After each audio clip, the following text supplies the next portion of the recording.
ચાલો બધાને જય સ્વામિનારાયણ। ચાલો જો આજે છાશનો મસાલો બનાવવો છે તો એક મોટો વાટકો જીરું, મોટો વાટકો ધાણા, આટલા મરી, એક મોટી ચમચી જેટલા મરી, તજનું આ મોટું આટલા લણી નાખશું। આ બધું એકદમ ધીમા તાપે આપણે ગેસ ઉપર શેકી લેશું।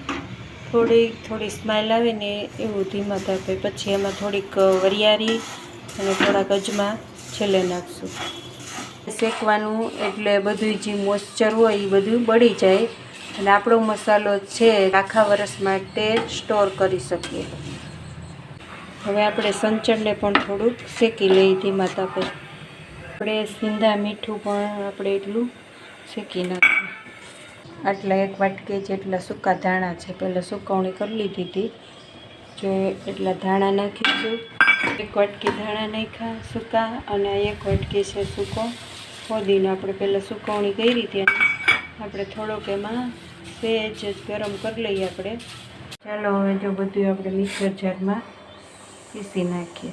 ચાલો જો એકદમ સરસ પીસાઈ ગયું છે। ચાલો હવે આપણે એને ચાળી નાખીએ। ચાલો જો આપણો છાશનો મસાલો સરસ રેડી થઈ ગયો છે અને હવે આપણે એને બરણીમાં ભરી લઈએ। ચાલો જો આપણો છાશનો મસાલો તૈયાર થઈ ગયો છે અને જો છાશમાં નાખી દઈએ અને મહારાજને છાશ ધરી દઈએ।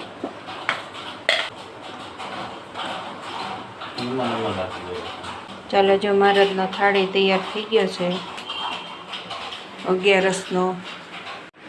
ચાલો જો મહારાજ અને સ્વામી જમવા પધાર્યા છે।